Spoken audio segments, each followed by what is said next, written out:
welcome everyone. Thank you for being here today and joining us for our panel discussion.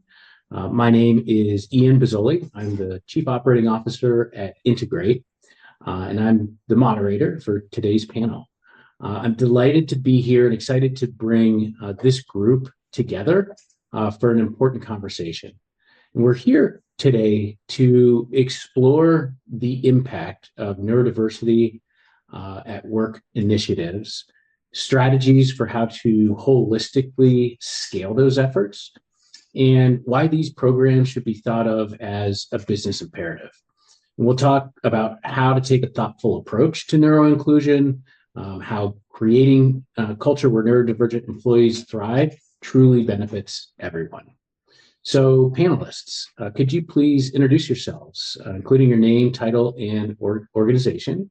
Marcia, you want to start? Great, thank you, Ian, and happy to be here today. I'm Marcia Shiner. I am the founder and president of Integrate Autism Employment Advisors. Great, and Melissa? Hi, Ian. Thanks for hosting us today. I'm excited for the conversation. I'm Melissa Danielson, co-founder and CEO at Joshin. Great, thanks, Melissa. And Isabel? Thanks for having us, Ian, and welcome to you all. My name is Isabel Fields, and I am the ESG manager at Hearst. Great. So before we get started, just a couple quick housekeeping items. We had a few questions submitted by attendees in advance of the panel. We will do our best to answer those. We'll have some time for Q&A at the end, about 10 minutes of Q&A after our panel discussion. And if there are more questions that you think of that you would like to be answered, please use the Q&A button, the Q&A tool on Zoom, so it should be at the bottom of your Zoom bar. You can submit questions there. When you submit your questions, you also have the opportunity to remain anonymous if you like. But I think we saw some really great, insightful questions from those of you who submitted the questions ahead of time when registering. And so we hope today that you walk away from this conversation with some thought, provoking takeaways about how to sort of think about the workplace perhaps a little bit differently, and how to work towards neuroinclusion. So let's get started with our first question. And this first question is for Marcia and Melissa. And the question is, can you give us an overview of how you're helping employers support neurodiversity in the workplace? What business impacts have you seen as a result of neuro-inclusive practices, whether that's in performance, retention, innovation, or other areas? Marcia, why don't we start with you? Great, thanks, Ian. So we are what we say is an employer-focused organization, and our focus is obviously to work with employers to become neuro-inclusive. And we really do that in what we call a 4-pillar approach. And the first of those pillars are assessments. And we do assessments of recruiting, onboarding, management practices, everything involved in attracting, onboarding, and retaining talent. And we do all of that through a neurodivergent lens. Our second pillar is education and training, and we provide education and training around awareness, broad-based for anyone in your organization, interviewing skills, management skills, and scenario-based type training for managers when creating a neuro-inclusive space in their teams. And also do mentor and mentee training for employers if they set up mentoring programs. Our third pillar is sourcing. We go out and we look for work-ready candidates who are qualified to meet the job specifications of the roles that you want to fill. Within our own application process, we have executive functioning testing so that we can see how applicants perform in that area.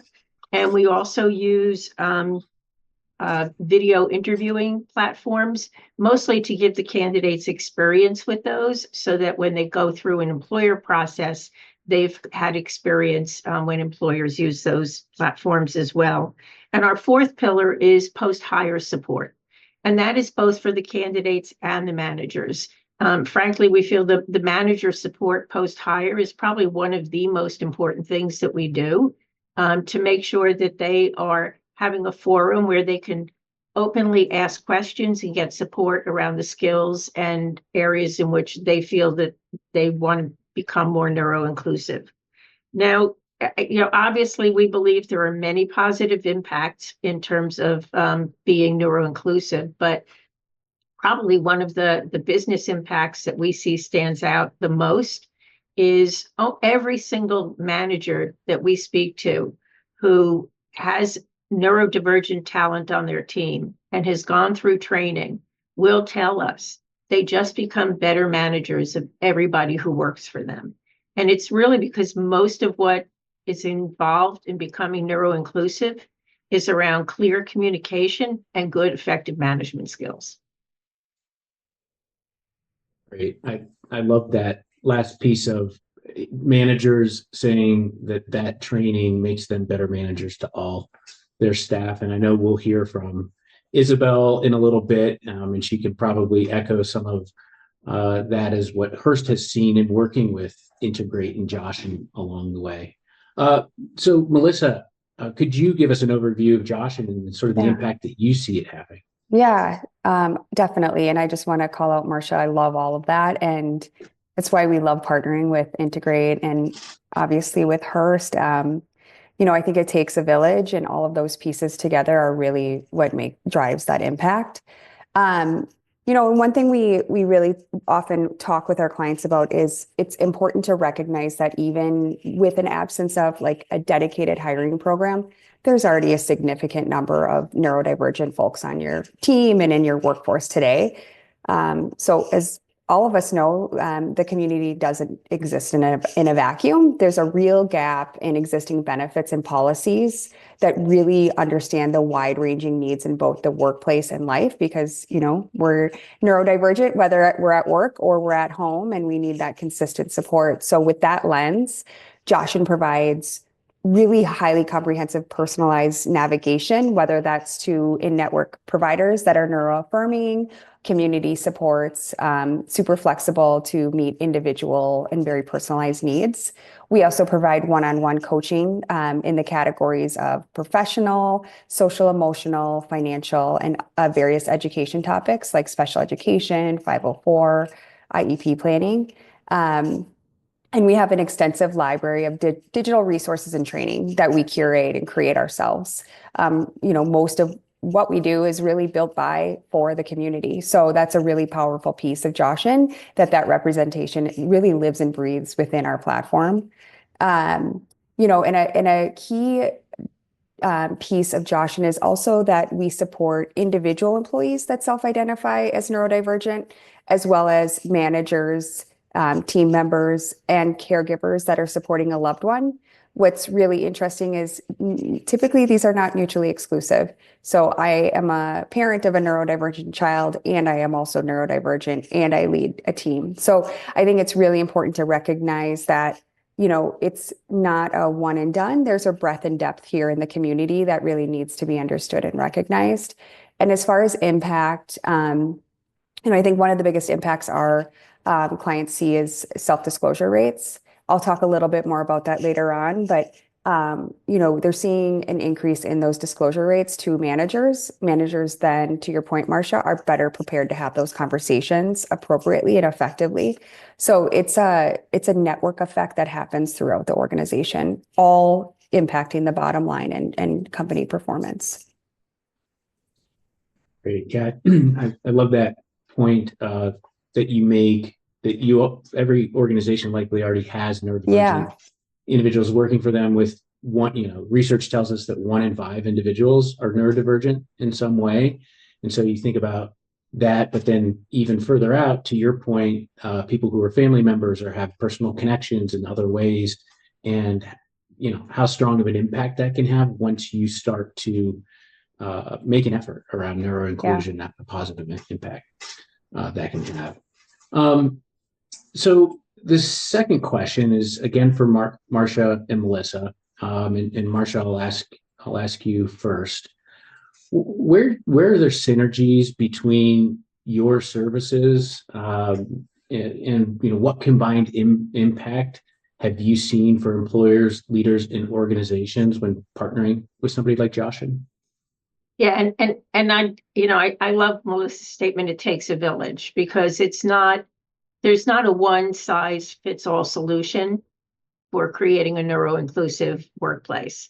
And there are many organizations in the space, and we're all doing something a little different. And it's when we come together and work together, and an employer thinks about all the different elements that go into making their organization neuro-inclusive, that they truly do become neuro-inclusive. So I really think that is sort of an important point to make. And Joshin and Integrate really are, at the end of the day, trying to do the same thing, which is to change the culture of organizations, right? And the way that companies think about people who think differently, and incorporating them into the workplace and creating an environment that provides a space for all types of thinkers and learners to be successful.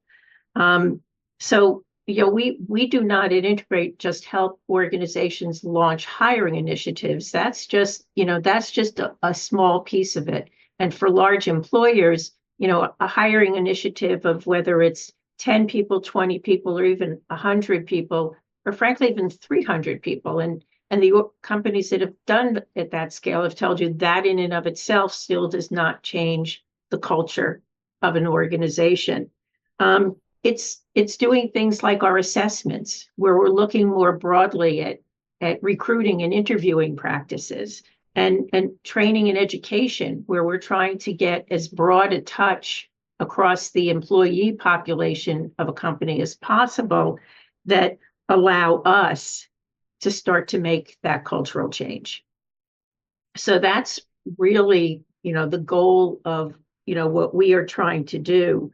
And then, so like having services available to all employees as a benefit from a company like Joshin, again, it's sending a message to every employee in a company, whether they are neurodivergent or a caregiver or an ally, that this is part of the culture and the fabric of that organization.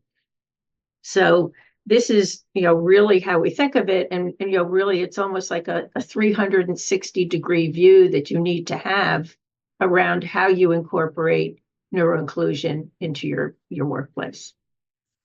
Yeah, I love that 360 view. Mm-hmm. And Melissa, how about you? Where do you see the synergies around this holistic approach? I agree with Marcia, and that, to expand on the 360 view of intent, I think also we're working together with partners like Integrate for clients like Hearst, understanding the intersectional needs of the community and the complexities, and that they really vary.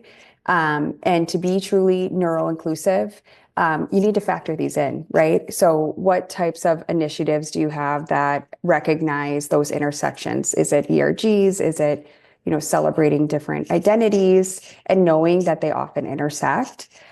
So, identifying those and really not viewing, as we said earlier, one solution as a silver bullet, because it really takes all solutions working together. Taking this approach, it really allows for more of a widespread education and those culture shifts that we talked about, and results in, a more meaningful movement when it comes to retention, presenteeism, well-being. I think overall, just when you're sharing those intersectional stories, having an environment where sharing is allowed, and I'll get into stigma a little bit later on, but really having leadership take part in that is a powerful way to really identify how intersecting the different identities, especially when it comes to the neurodivergent community, can be. Yeah, and I can tell you that frequently, I would say actually most often, when we go in to do a training for a company, there typically is somebody that stays on at the end that either discloses themselves or shares that they have a personal connection to neurodivergence. And so it's one of the reasons I love this partnership, that I think there's so much value in, a company like Joshin and Integrate partnering, because, Joshin is really there to help build the culture around those employees that may already, have been there for quite some time, existing staffs and the ERGs and the folks that are now excited to see their company, getting into the neuroinclusion space. And so while, as Marcia said, we sort of are trying to achieve the same thing, one of the great things about the partnership is we add value in different ways. And accelerate the goals of the company. Yeah. So speaking of that, let's switch gears a little bit, and excited to hear from Isabel Fields at Hearst, who has led the launching and scaling of Hearst Neurodiversity program over the past several years. So Isabel, what strategies have been developed to support neurodivergent employees at Hearst throughout, the entire employee experience life cycle? Well, thanks, Ian, for that. And I first have to say, everything that Marcia, you've said, and Melissa, you said, that has rung true. And it's been a success at Hearst collaborating with you both. So Neurodiversity at Hearst is our 15-week internship program. It's across the business, everything from TV to corporate to magazines, the list goes on.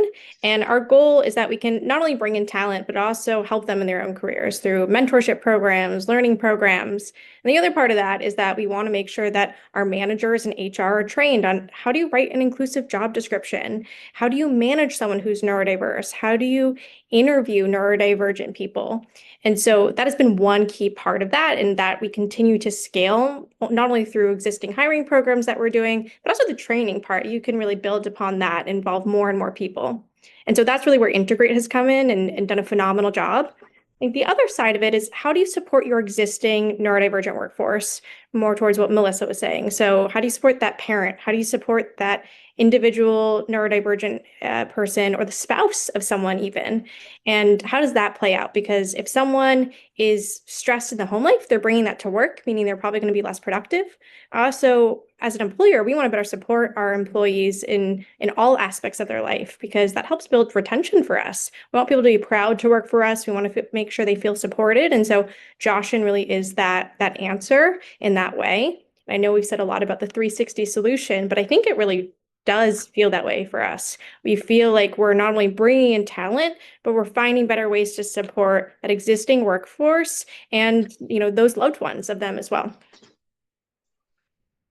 Yeah, one of the, I would say, great challenges of the neurodiversity at work space over the past, call it 10 to 12 years, has been organizations figuring out how to scale their efforts, right? And I think the neurodiversity at work space, kind of, you could say it started, again, maybe 10, 12, 14 years ago. A number of the first companies launching the programs were hiring folks in a way that wasn't very broadly across the organization, and scaling those initial efforts past sort of the pilot phase has proved to be sort of a difficult thing to figure out. So I guess just a follow-up question to you, Isabel, what things have you sort of thought about, or do you think are helpful as Hearst tries to scale this, sort of year after year, and grow it from, sort of that initial cohort or pilot to, becoming something broader and bigger? Yeah, for us, scaling can look like a lot of different things. I mean, one way that we've scaled is going to new businesses. So within Hearst, we have over 360 brands. And so a lot of different teams in there, a lot of different companies, all with their own HR teams and different employee resource groups. And so one way of scaling for us is meeting more of our businesses and bringing our hiring program to different businesses. I think the other way we scale, right, is quantity within those existing businesses that we've already brought the program. My ultimate goal is that individual businesses start to take this on as their own project. We sponsor it from a corporate center, but we want them to feel invested enough and feel the value add for their managers to take that on. But I also think the training part, right? That's a place you can always expand. So regardless if you're bringing in new hires or not through a specific internship program or hiring program, whatever works best for your company, you can always be training those managers, right? How does a manager manage a neurodiverse team? We know that teams that have neurodiversity outperform teams that don't. So this is also just good business at the end of the day. So why wouldn't we expand those trainings? The same for our interviewing, right? Not only writing job descriptions, but interviewing neurodivergent candidates. We want to bring great talent into our door. And if we know that neurodivergent individuals outperform neurotypical people in certain types of jobs, that feels like a business win for us. And so I think that's one way we can scale. So again, a lot of different ways. It just depends on, for us, how many businesses we're talking about, who wants to be involved. That may be a different story for a smaller organization or an organization that isn't as much of a holding company in a lot of ways that Hearst is. But we feel like we have a lot of opportunity to scale in different ways because of the diversity of businesses we own.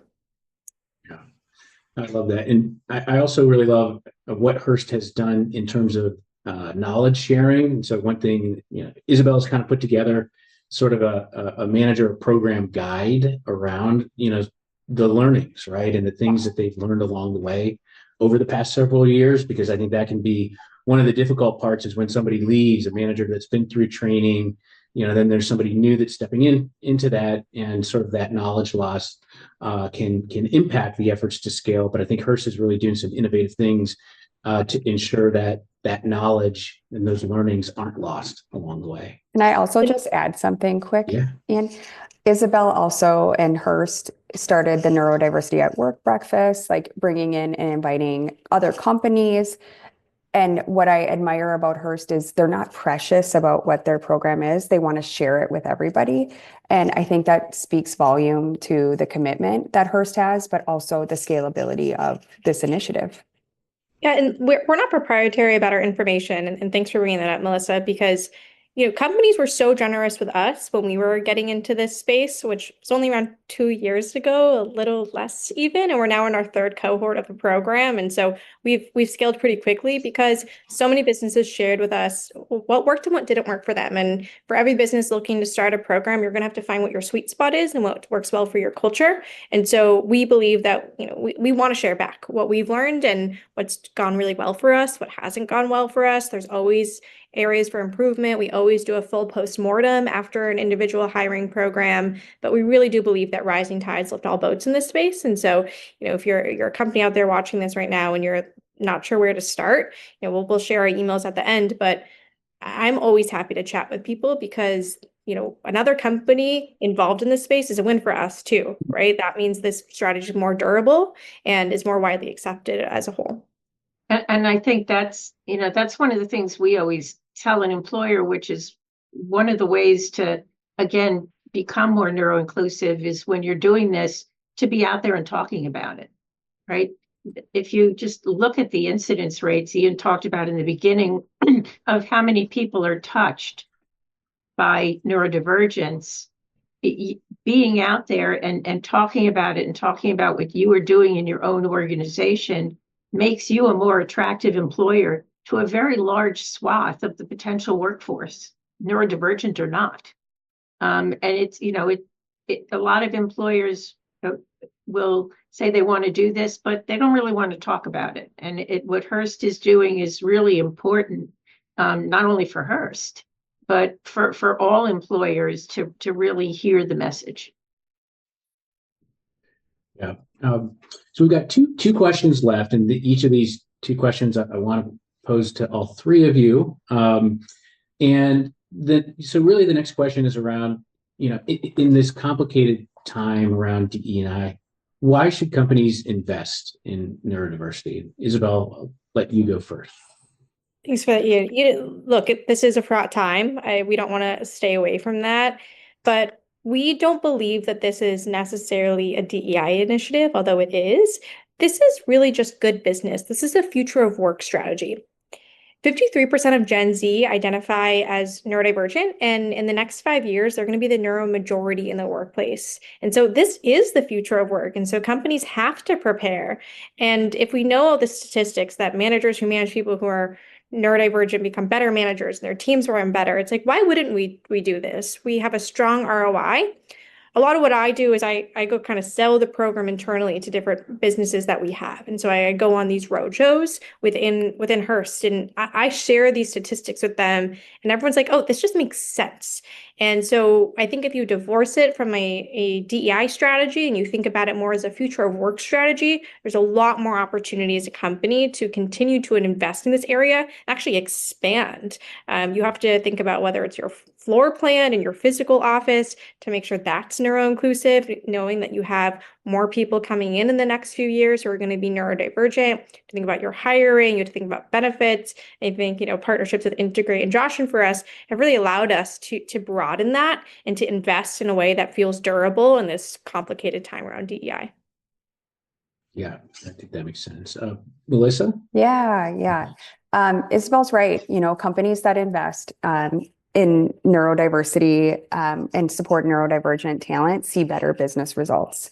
I recently read a statistic from the management consultancy Korn Ferry that by 2030, the global tech industry could face a shortage of 85 million workers, equating to 8.5 trillion in lost annual revenue. So not only is this good business, it's builds better businesses, right? You're ensuring that you have talent to sustain, growth and increased revenue. And to Isabel's point, in the future, the majority of these workers will also identify as neurodivergent. So, starting now, I think it is imperative, and we, part of this headline is future proofing, and I think it would be a miss for a lot of companies not to really take that seriously. And Marcia, if you were to boil it down to 1 to 2 points around this, why they should do it, what would you say? Yeah, well, we always like to lead with data with companies, right? And Isabel just said 53% of Gen Z identifies as neurodivergent, and they are the future workforce. Melissa said it too. We say to our clients, this is future proofing your business so that you can actually hire people into the roles that you needed filled. And we have other data points. I'll give you two. Companies that prioritize disability inclusion report 30% higher profit margins, and that comes from Accenture. Harvard Business Review has said teams with neurodivergent professionals can be 30% more productive. Now, we never say you shouldn't have a higher standard for neurodivergent talent, but the fact is that when you bring in different thinkers into teams, you get better solutions. So, that is, our perspective is the same as Melissa's and Isabel's, which is this is the future of the business world and the hiring world. And those who do not embrace this, frankly, will just be left behind. Yeah, I think that concept of cognitive diversity is so important to remember. And I read a great quote in an article earlier today that people should think about not how individuals fit into a culture, but what impact they can have on a culture. And so I think that is such an important point. So last question, I want to give us time to kind of answer this one. And I'll start with Isabel. How can organizations with varying resources and starting points begin to build meaningful neuro-inclusion strategies? In other words, what initial steps would you recommend based on Hearst's experience? Thanks for that, Ian. First step is buy-in. You need to build that across your business. And so that includes legal, get benefits on board, get HR on board. You really need to get everyone in the room and get them to start thinking about this. And then the momentum happens naturally because so many people are neurodivergent, it's personal to people. And so people tell their stories, people feel connected. And then it becomes this kind of non-contentious program within your business because everyone feels connected to it as a whole. And so, if it's not you, it's a parent, you're a parent of someone or a family friend of someone or a spouse of someone. And so it's so personal to people that I think it's easy to get people to buy in, but you need to start building that. So bring Integrate in, bring Joshin in to present.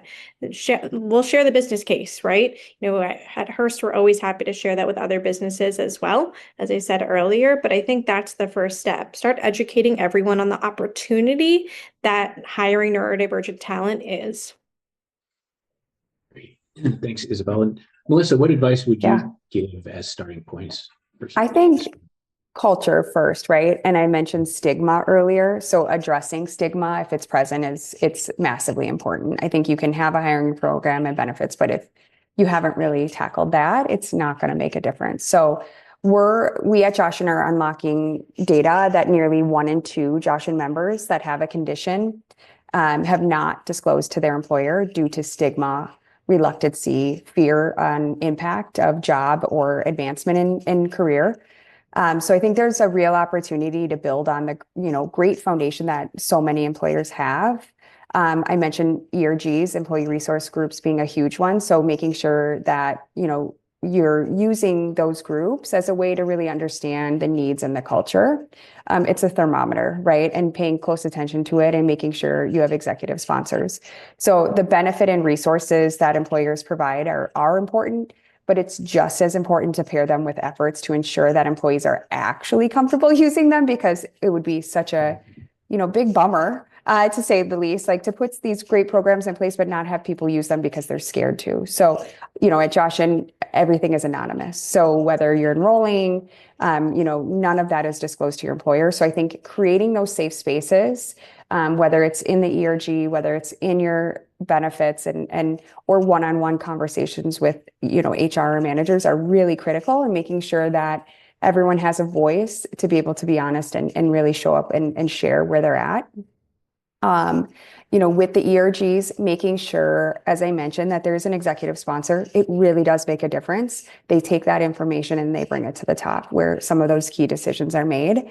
Hearst is a perfect example of really just how to do the things that I just mentioned. Like, it's about culture, it's about resources, it's about benefits, it's all those things, but making sure that you have that strong foundation in order to maximize those investments.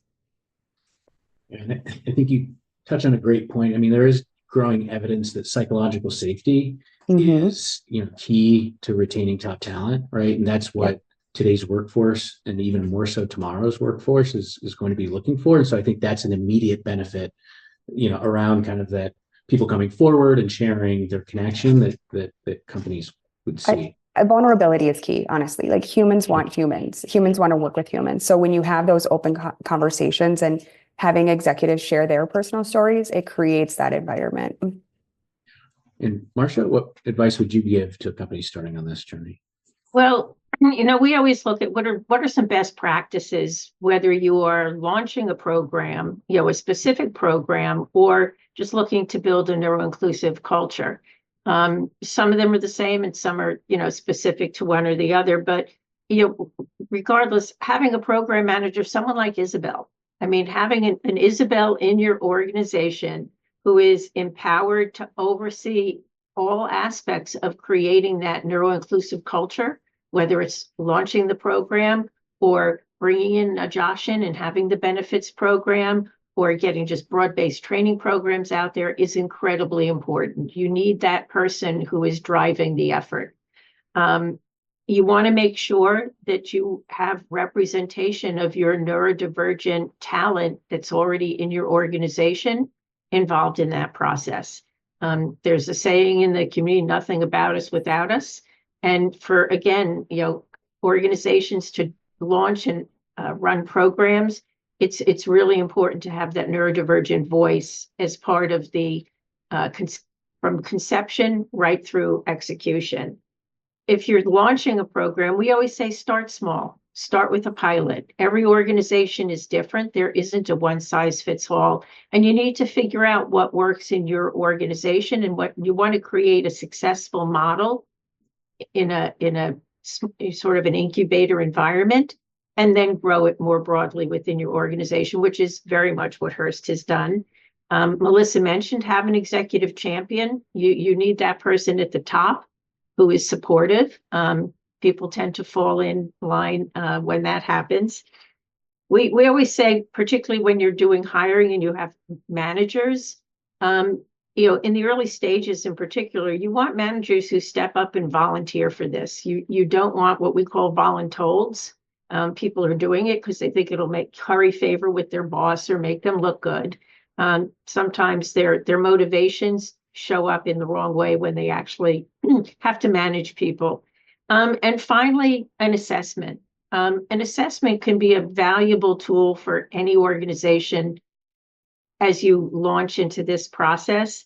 Everybody's familiar with either Waze or Google Maps or even ordering a car for Google. We all know what our destination is, but you have to have your origin and your starting point to know how to get there, right? Those programs all need to know where you are today to get you to where you need to be taken. And it's the same when you want to become neuro-inclusive. You need to understand where you are today to map yourself out to being truly neuro-inclusive. So assessments are really, really important. Yeah. Great. So we had a couple, as I mentioned, a few questions submitted ahead of time that were great that I'd love to hit on. And actually, this first one, Isabel, I'm going to start with you. The question is around, what strategies does Neurodiversity at Hearst take to ensure that employees that are part of the program remain engaged, especially like in a large company? So can you just, briefly kind of walk us through how Hearst approached that engagement aspect of the program? Yeah, happy to. And I guess I should frame up that some of the programs we have that are part of Neurodiversity at Hearst are Pathway to Hire programs. Some are upskilling programs, and both work. And I think you need to be conscientious of what limitations your company has at certain points in time.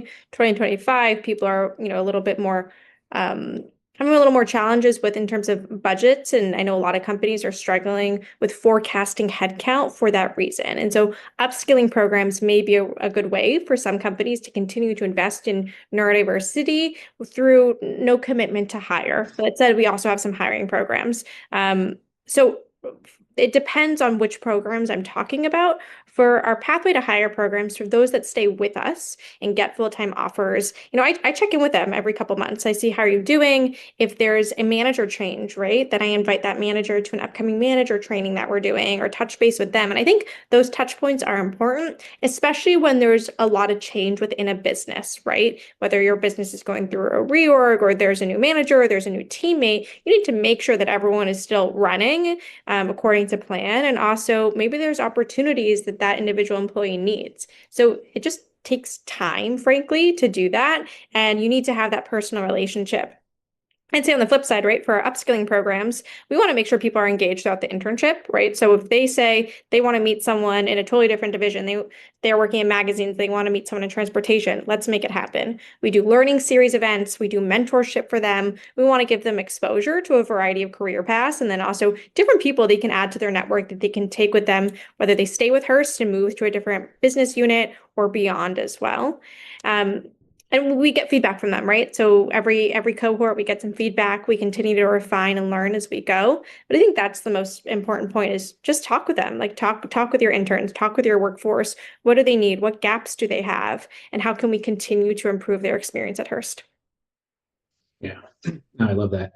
I know, Isabel, one thing you mentioned was so crucial was getting management buy-in, getting that leadership support.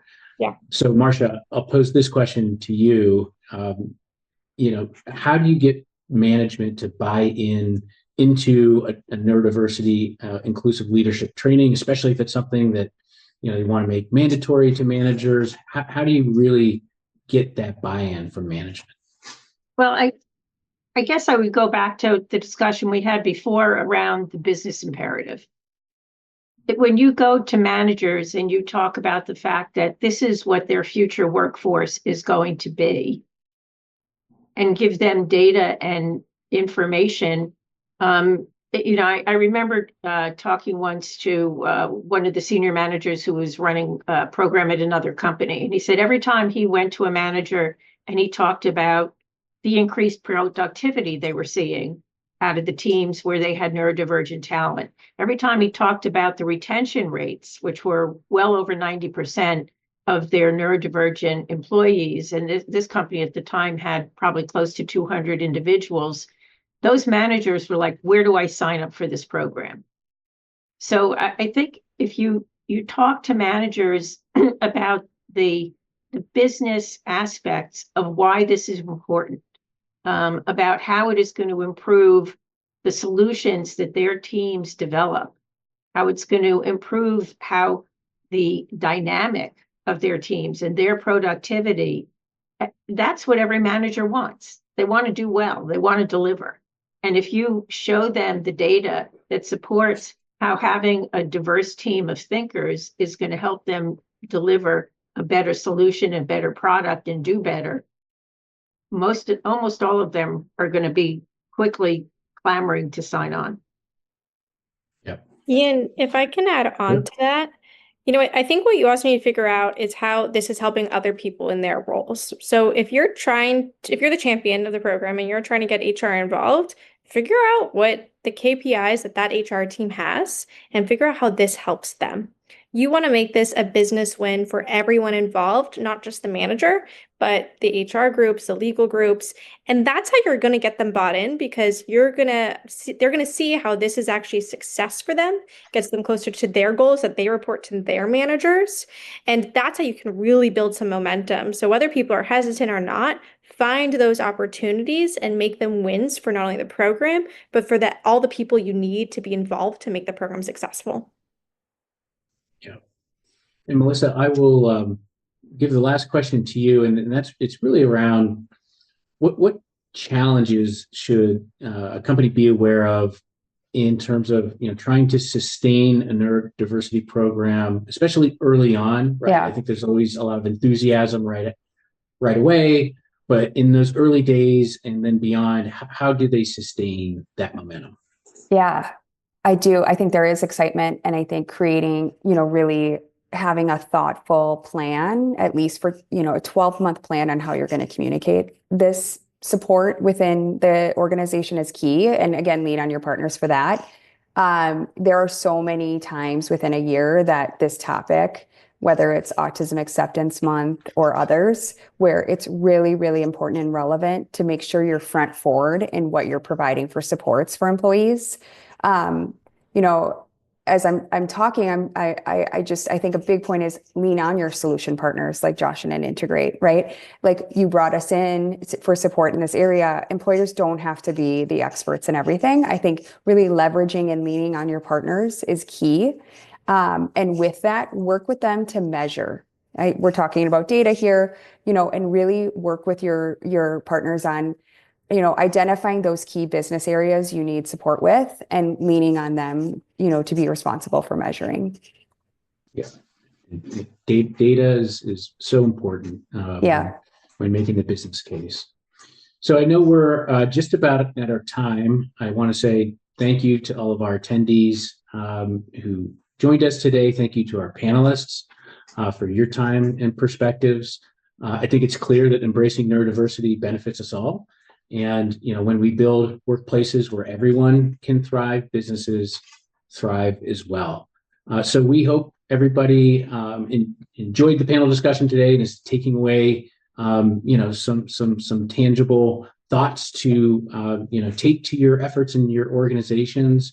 We will put our contact information in the chat, and certainly feel free to follow up with us if any attendees are interested to follow up further with Integrate, Joshin, or Hearst. Thank you again, and have a great rest of your week. Thanks, Ian. Thank you. Thanks, everyone. Thank you.